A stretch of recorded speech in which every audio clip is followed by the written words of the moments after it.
There's a light in the sky, rising in the air.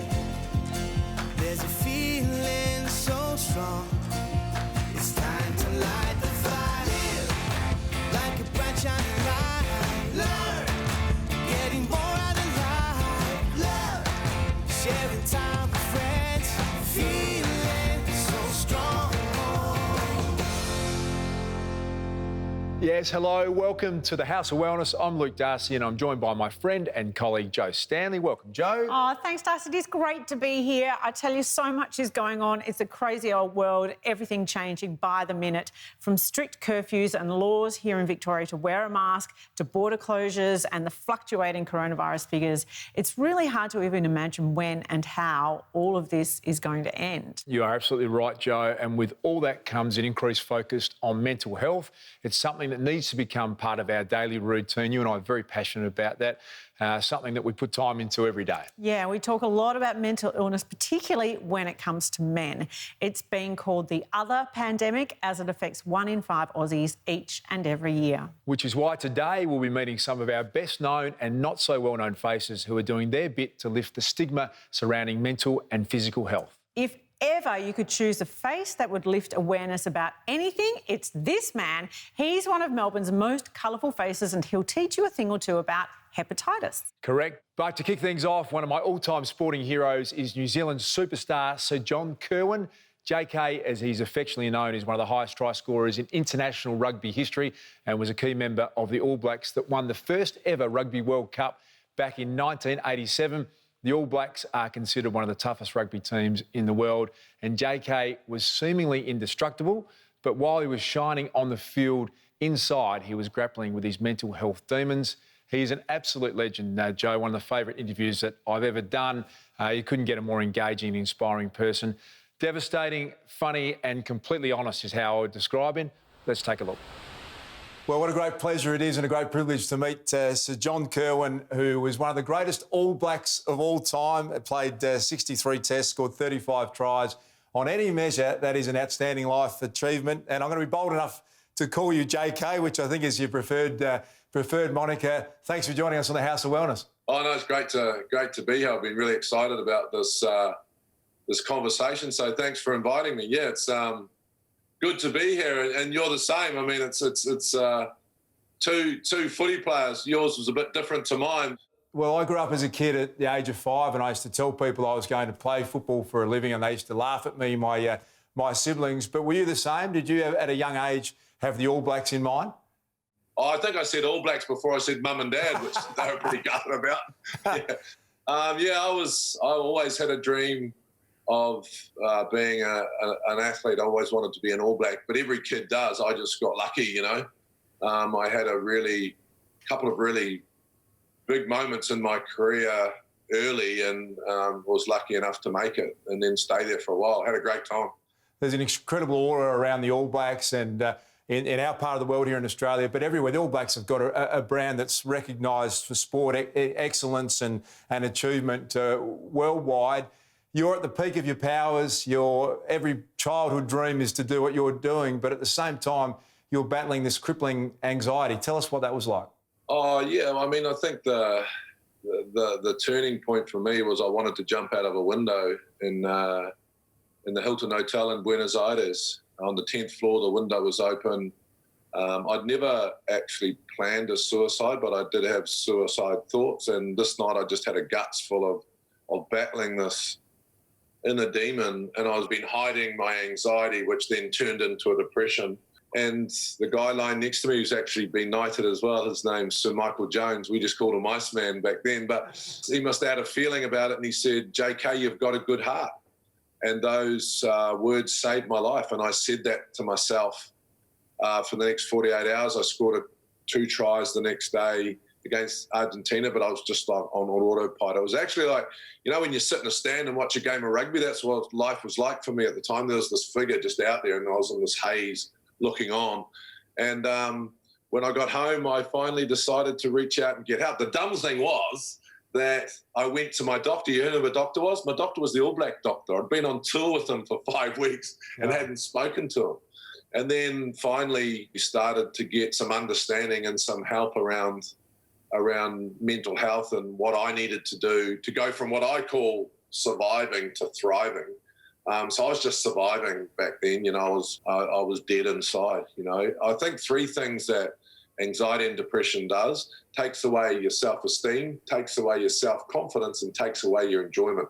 Those 3 things are pretty big things in anyone's life, but also if you're playing sport, you know, I was just on autopilot. So luckily, you know, I reached out and got some help. There's such powerful conversations when, you know, an All Black and your legendary status is saying, I lost the will, I had a lack of self-confidence. It, you know, allows ordinary people, I think, to address this conversation. I want to talk to your teammate, the Iceman, who talked to you and just said, you've got a great heart. Have you gone back and is he aware of how powerful that was? And why did he say it? Did he sense something was going horribly wrong with you? Yeah, look, I think I have a monkey brain, right? So I call my monkey Bob. So he's always on the go. He never rests. You know, I've got to, for me to relax, I've got to give him a banana and put him in his cage, and that's normally cooking or being an active relaxer. But what used to happen when Bob was unwell is he'd take a thought and run with it, you know, and that might be a suicidal thought or I'm going to do something, whatever. Yeah. And it'd end up, I'd be so bad that I'd start shaking, physically shaking with all the stress coming out of me. So I used to hide under the covers a wee bit. And I've asked him about it, and he said, well, he doesn't really know why, but he just sensed that something was wrong. And he's really, really religious, Michael. He's a beautiful man, you know, and so he just felt that God told him to say something to me, and I'm bloody pleased he did.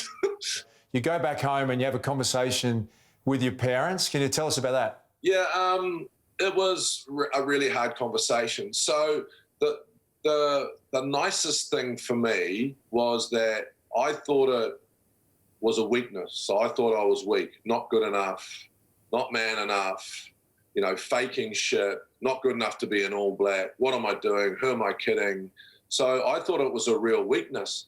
But then my mum told me that it was an illness, right? So I'm thinking, oh, I'm not weak. This is an illness. I can deal with this. They didn't know how to deal with it.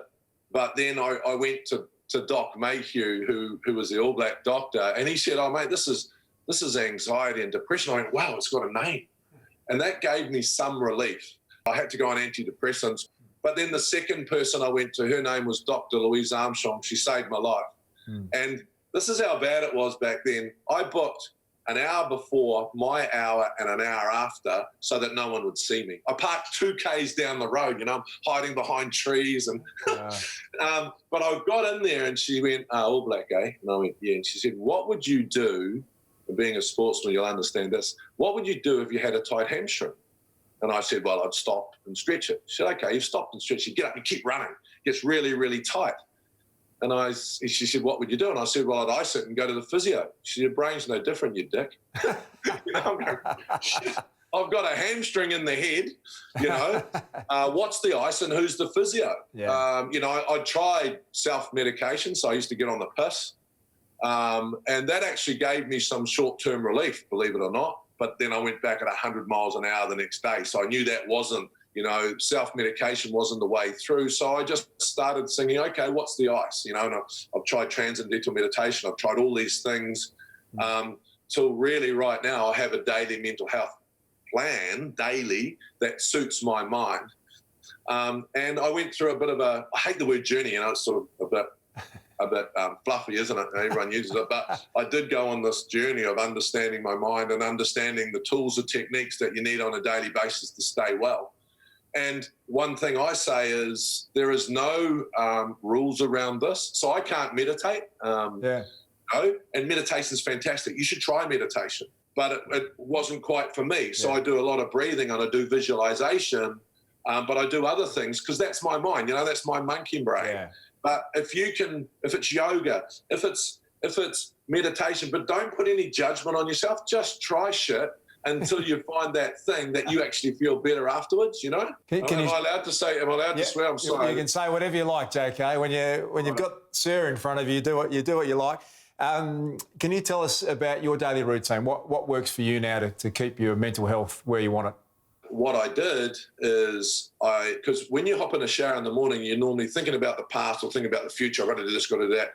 But I just enjoyed the shower for what it was, 2 or 3 minutes of just the water. And I still do that today. And that, for about 3 weeks, was the only thing I had to look forward to on a daily basis, right? But it slowly taught me a couple of things. It taught me mindfulness, so being in the present, but it also taught me to enjoy the little things. I love a espresso, but I don't take my phone. I turn my phone off. I sit there. I never get it in one of those paper cups. I'll have a soy latte, you know. I actually stop and have it in a terracotta, and I sit there and enjoy the moment. So there are 2 things that are really important for me. I've understood Bob the monkey, so I either read every day or I cook, because that distracts my brain. I sort of say, you know, if your computer craps out and you ring the computer guy, what does he say? Turn it off and turn it on again, right? It normally works, right? And he sends you an invoice for $50. But besides that, you know, what our brains are, we get more inputs in a day today than you had in a lifetime 100 years ago. So our minds are like on a treadmill, and you've just got to unplug it and plug it back in every day. Breathing saved my life, so I learned how to breathe properly. So I breathe 5 or 6 times a day, really properly. And I promise you, anyone who's listening, if you just learn how to breathe and do it 5 or 6 times a day, you'll be 10 to 15% better tonight. JK's work in mental health was groundbreaking and paved the way for other sports stars to open up about their own challenges. Ian Thorpe, Buddy Franklin, Jana Pittman and many others have shared their stories since. And we've covered many similar stories here on the show as well, Jo. And it's not just about sporting stars. For the rest of us lesser achievers, it's like he gave all of us permission first to admit that you're struggling and then to ask for help. Such a powerful interview, Darcy. Yeah, thanks, Jo. It was great. He was incredible. And he's written 2 books, All Blacks Don't Cry, which aims to help anyone battling depression, and Stand By Me, which looks at the issues of teenage mental health. He's an inspiration, but up next, we look at the ABC of hepatitis right here on the House of Wellness.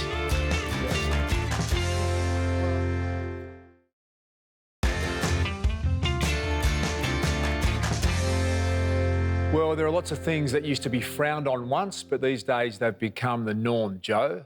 Like smoking, for example. You could smoke at work, in restaurants, in hospitals, and it's now banned everywhere. It's amazing to think, isn't it? We grew up with people smoking everywhere. It's extraordinary. I know someone who had a teacher who would smoke in class. So different. It's really not that long ago where people were lighting up. It feels like centuries ago, though. And there's great things that are happening now and completely normal and very acceptable and wonderful, like gay marriage and fashion. I mean, anything goes, like tattoos. 50 years ago, you'd only see them on a sailor, and now you'd see them on me. Yeah, and like my new jacket, Jo, which you commented on that you like a lot today. Hey, some tattoos can certainly make an impression, especially when you go all out, like Melbourne man John Kenny. His head-turning appearance is as bold as the inner strength he needed to turn his life around after suffering hepatitis, which is inflammation of the liver. John contracted it in his youth, but he had no idea he still had it 30 years later. With his uniquely colourful appearance, Melbourne's John Kenny certainly stands out in a crowd. But the ink on John's skin is nothing compared to the story of the man underneath. I've always wandered the streets, on and off the streets all my life.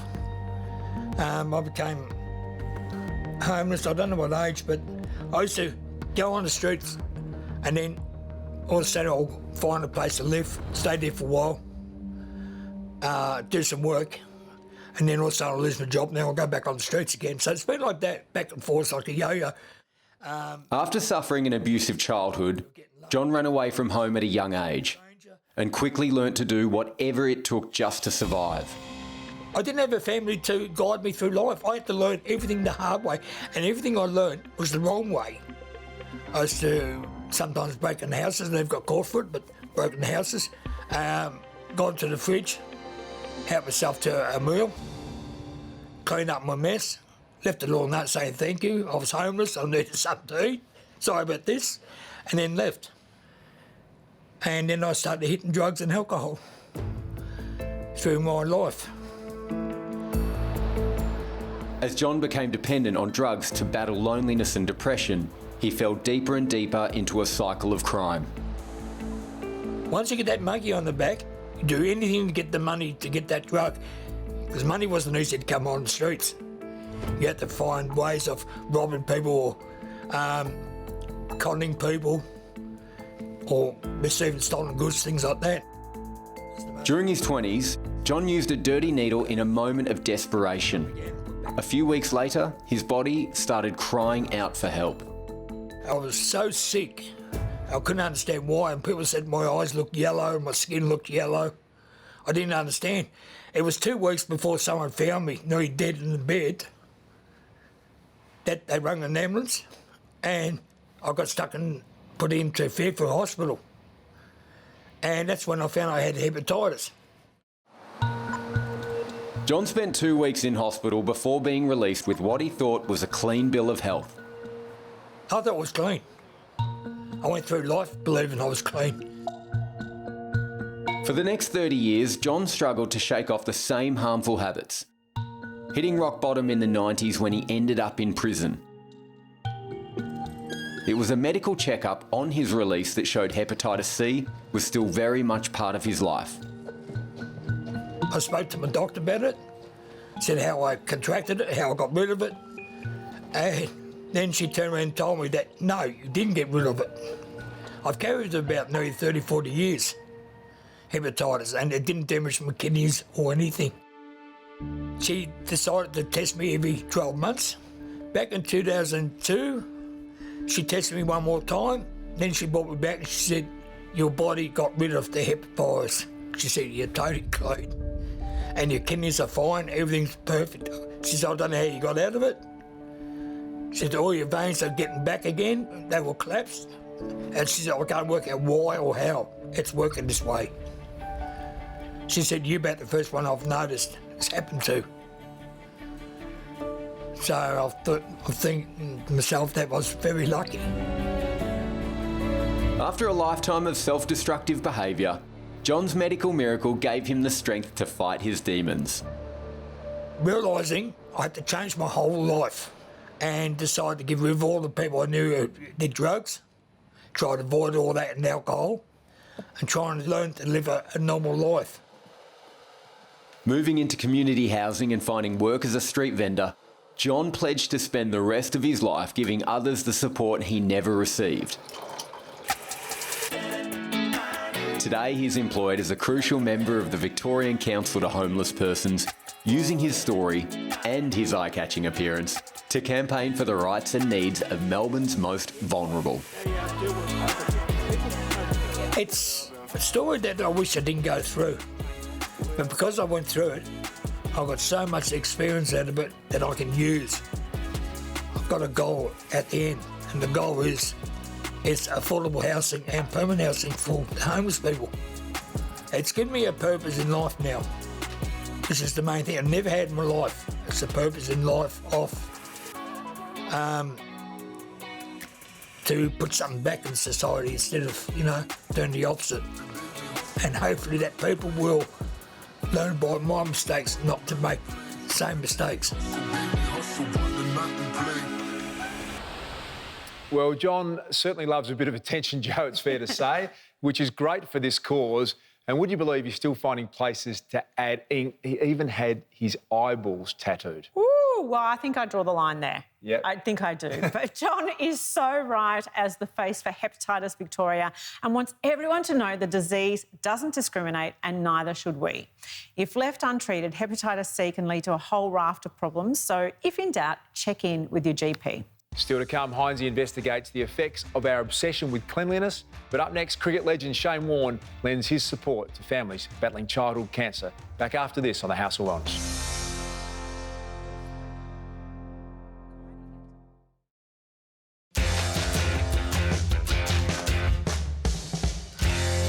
You're watching the House of Wellness. One of the most distressing things parents go through is dealing with a sick child. So imagine the nightmare of finding out your child has a serious or a life-threatening illness, Joe.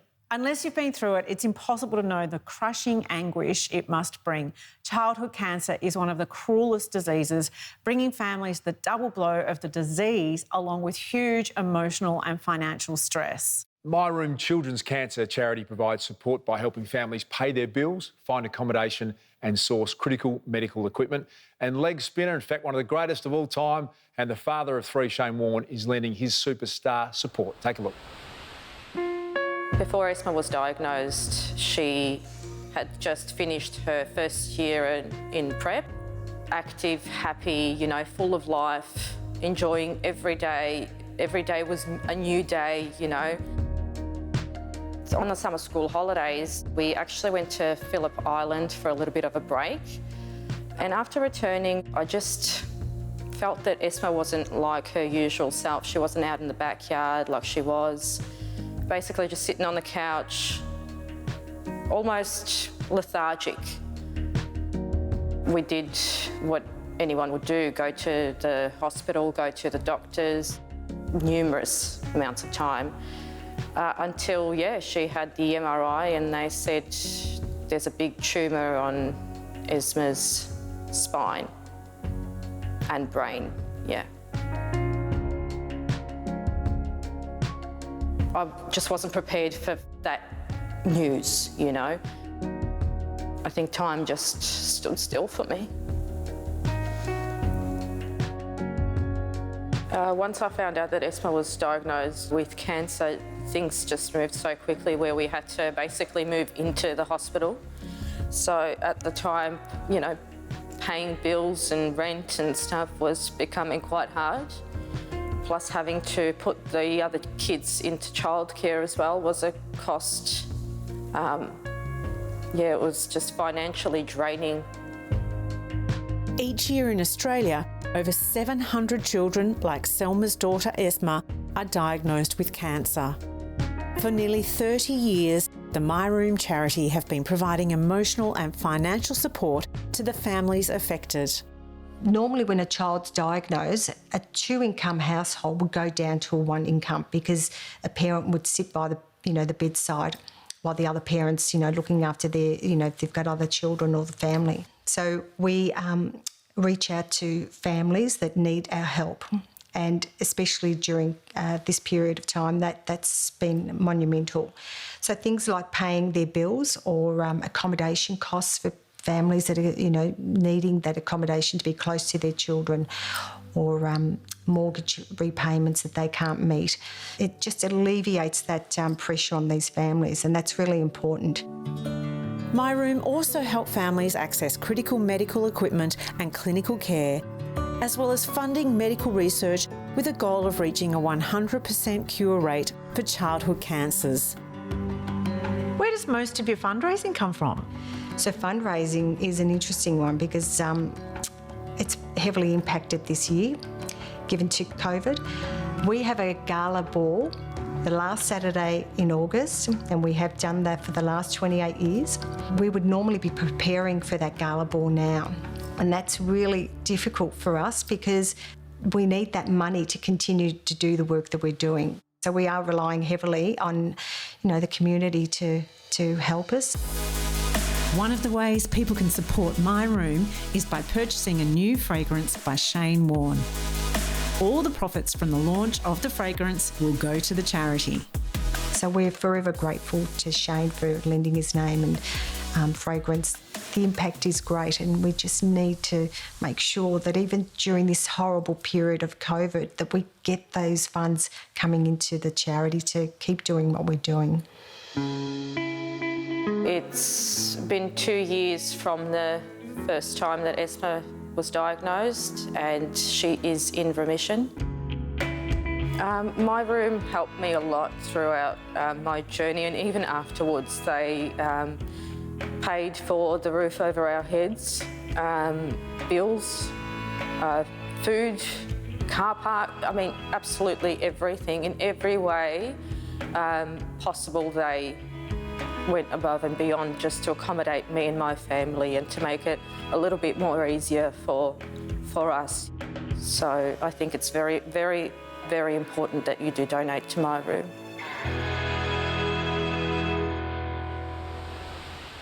Oh, it is just so heartbreaking. Any support we can give to these families, be it emotional, financial or practical, can make all the difference to lift some of the load. My Room Children's Cancer Charity normally relies on public events for most of its fundraising, but COVID restrictions have forced the charity to rethink its approach. And Warnie's Fragrance is a great way to show our support, or you can go to My Room, the website, to donate directly. I'm told it is an amazing fragrance, Joe. Speaking to him about it the other day, very passionate about his aroma, Warnie. So it's a great cause and a great link and a great support to a fantastic charity.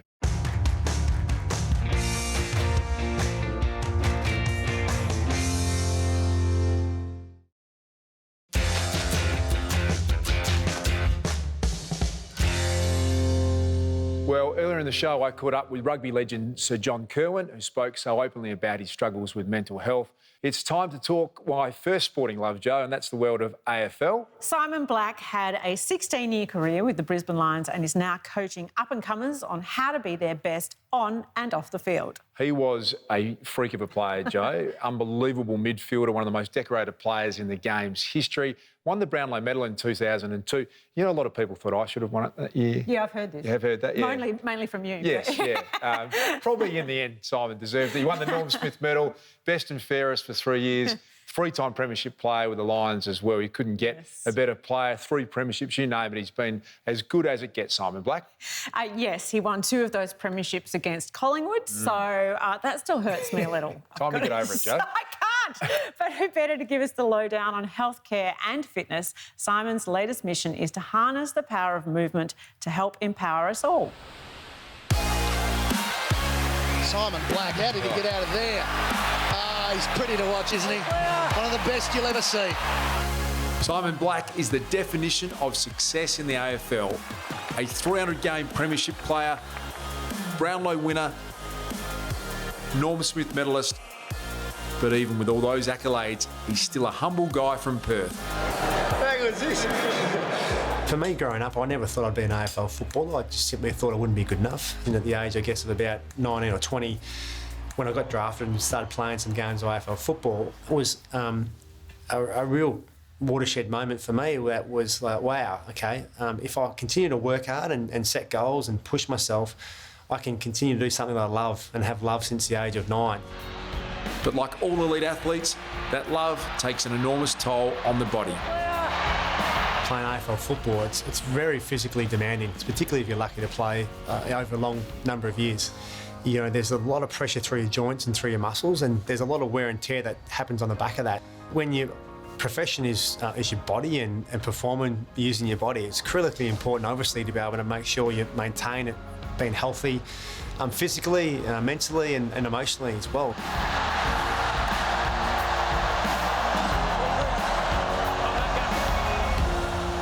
As a young professional AFL player, I learned what professionalism looks like from a body maintenance and preparation point of view goes, and then the recovery after a game perspective as well. So it took me quite a while to learn the importance and the value of stretching and recovery.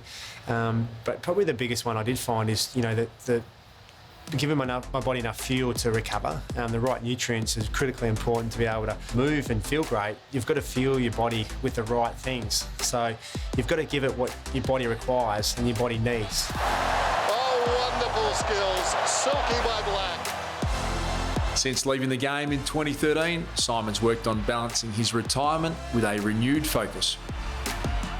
Yeah, with the transition from playing to retiring, it can be really difficult. I know for me, you miss the camaraderie of being in a club with your mates, doing something you're really passionate about and you really love and enjoy.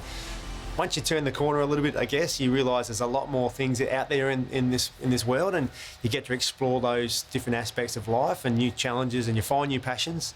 So that's also a great part of, you know, post football days.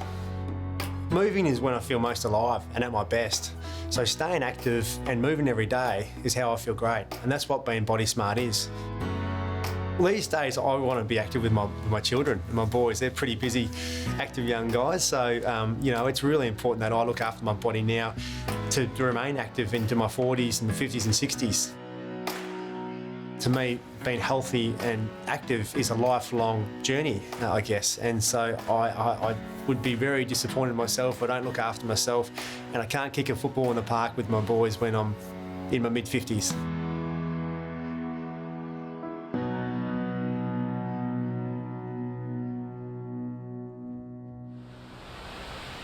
Simon Black was also inducted into the Australian Football Hall of Fame earlier this year, so we can add that to a very impressive list of achievements, Joe, and one of the nicest people you'll ever meet as well. Well, Simon joins Olympic gold medalist Sally Pearson as a Body Smart ambassador. It's a great message, simply making healthier body decisions. And one of the best choices you can make right now is to give up smoking. No matter how long you've smoked, quitting will benefit your health in the short and long term.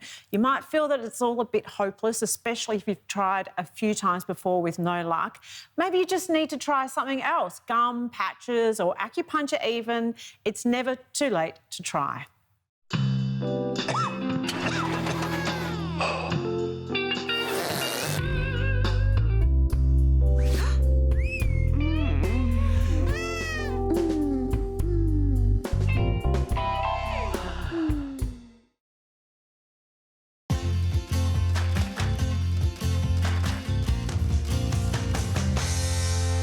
Well, today we're focusing on some inspirational people who are doing their best to lift the stigma surrounding mental and physical health concerns. And while we're on mental health, Joe, we're in a tough spot, particularly right here in Victoria at the moment. The second lockdown is taking its toll on many in the community. It is a difficult time, Darcy, and that's reflected in the Victorian crisis support lines, which are up 22%. Lifeline is getting a call every 30 seconds. This spike in calls is a sign that the lockdown is affecting people's mental health. So please know that you can access services like Lifeline if you need to. The message is don't suffer in silence. Support is a phone call away. Right now, here's Hinesy with former Aussie netball champion Laura Geitz, who's spicing things up in the kitchen with a golden chai that'll help take the pain out of creaky joints.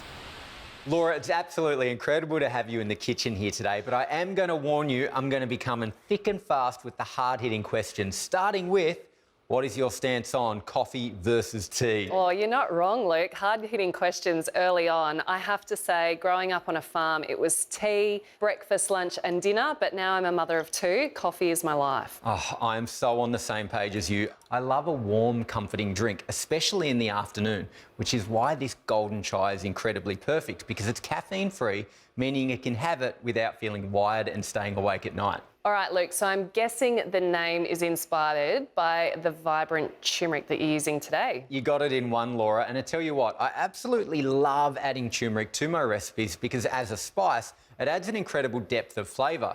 But apart from that, it's got some incredible health benefits as well, which you should know all about, being that you're an elite athlete and all, especially when it comes to joint health. Well, I should say I was an elite athlete a little while ago. Netball isn't the kindest sport on your joints, but thankfully, turmeric is all about helping some mild joint pain and swelling thanks to the active compound called curcumin. So it sounds like maybe that this gold super spice might be responsible for some gold medals? Yeah, let's dismiss all the hard years of training and go with that. Absolutely, but it's not just for elite athletes, it's also great for general health and well-being. Turmeric is also a powerful antioxidant that can reduce free radical damage, which is all about illness and ageing. I wish I knew about this sooner. I tell you what, they are two things that I definitely look to avoid.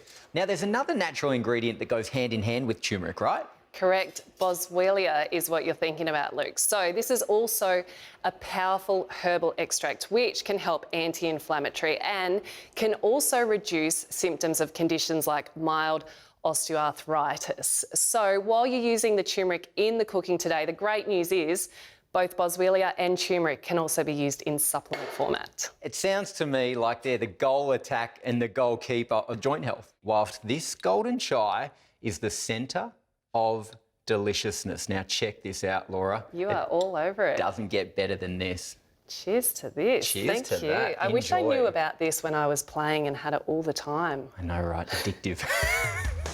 The A to Z of Vitamins is brought to you by Go Healthy. For superior supplement, for healthy energy and vitality, try New Zealand's #1 premium supplement. Now available in Australia. Up next, Heinzie dissects the process of taking a shower. It's a whole science, apparently, Joe. But first, here's one from the long list of DIY beauty treatments that have taken off in a huge way during social lockdowns. I'm Tegan Martin and I love having dark defined lashes as a canvas for my makeup. I've been using a 1000-hour lash and brow dye kit for over 10 years now. I've got salon looking lashes in a fraction of the time, created by me at home. So Sarah, would you agree with me? There's something about a luscious, thick pair of lashes that adds to any beauty look. Definitely always makes me feel more feminine. It really opens the eye. Yeah, absolutely. Lash lifts and lash extensions are crazy right now. Everyone's getting them. As an artist, we tend to say to steer away as they're not really that healthy for your lashes. So a great way to get the same effect, yet not ruin your lashes, is to tint them or dye them with an amazing at-home product. So lash lifting and tinting has become super popular over the last few years. This is a really cost-effective way to be able to maintain them all year round. Have you ever tinted your lashes before? I never have. Same with my eyebrows, brand new. Yeah, you're going to love it. It defines the eye shape and it really gives you that effortless glam look.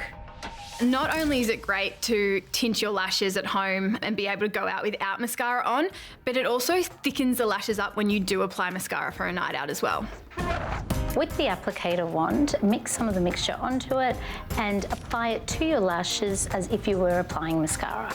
And then leave the dye in for up to 10 minutes. It's been pretty tricky to get to a salon lately, so the 1000-hour lash and brow dye kit makes upkeep at home super simple. Will it stay on even when I'm asleep? How long does it last? It lasts up to 6 weeks. And the great thing is, it's unlike mascara that you get panda eyes and all the black residue. This is totally waterproof, totally smudge proof. You wake up and your lashes will still be as they were the night before. So easy. Easy.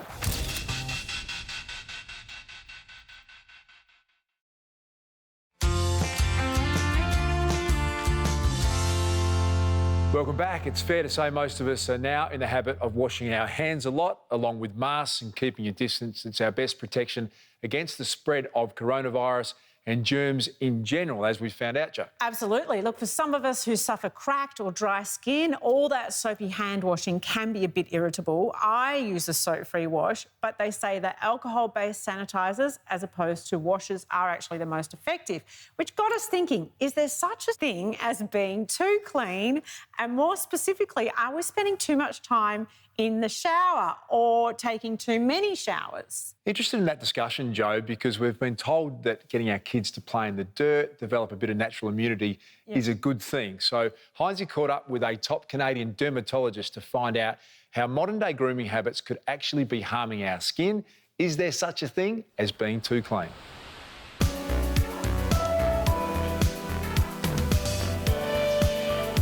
Do you need to actually clean yourself or wash yourself if all you've done is go to the office all day and work inside? If you don't live in a climate that's hot, if you're not wearing sunscreen, if there's not a lot of pollution, those are reasons that you might want to wash yourself. But this sort of blanket, just throwing the kids in the bath every day and having a shower twice a day, sometimes if you're working out, is it necessary? And more importantly, is it harmful?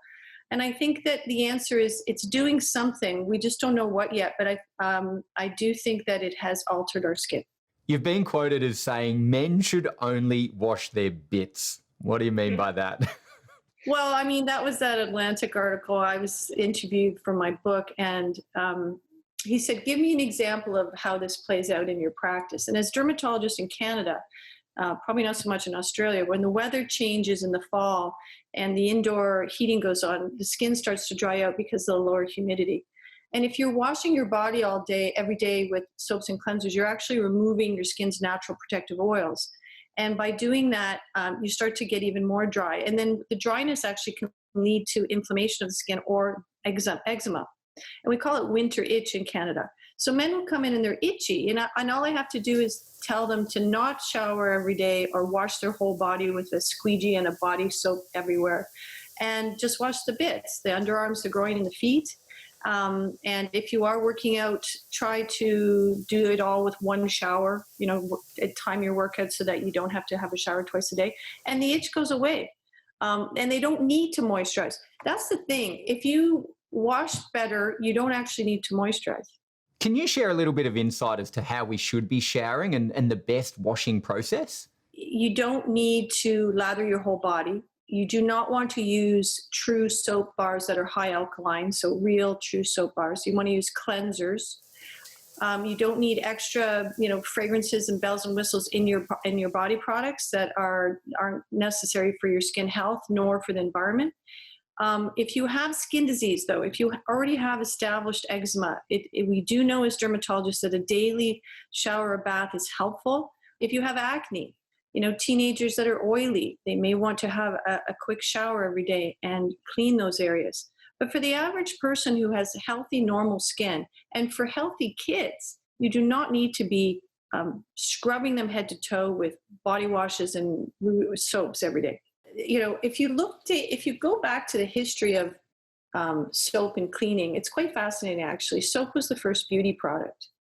But before it was a beauty product, before it was actually linked to looking good and smelling good, and it was a hygienic product. It kept us healthy and it saved lives. Like Florence Nightingale during the whatever war in the U.S., I think it was the Civil War, she saved thousands of lives just by washing them with soap and water. So the hygiene has very little to do with your hair and your body. It has to do with your hands. And we know this more than ever now with COVID. If people don't understand what hand washing is supposed to do and how it prevents the spread of disease, we now understand that very, very well. But the washing of the body and the hair is a social norm that has only been around for really 150 to 200 years. So how often should we be showering? Well, again, there's no normal because it depends on what your lifestyle is and where you live and how old you are. If you have pre-existing conditions, skin conditions, that is. But if, the answer is you don't need to do it every day.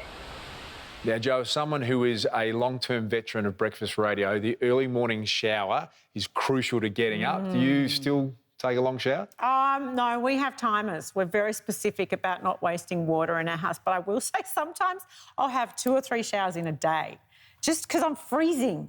It's the only thing that warms me up. How long's on the timer, out of interest? 3 minutes. 3 minutes? Yeah. Does Daz stick to the 3 minutes? Would you have to give him a knock on the... pretty good. I know you love a long shower. I do my best thinking in the shower in the morning. But you've got me thinking about saving some more water. That's our show for today. Log on to our website, houseofwellness.com.au to find out more, and tune into the House of Wellness radio show with Joe and GQ every Sunday.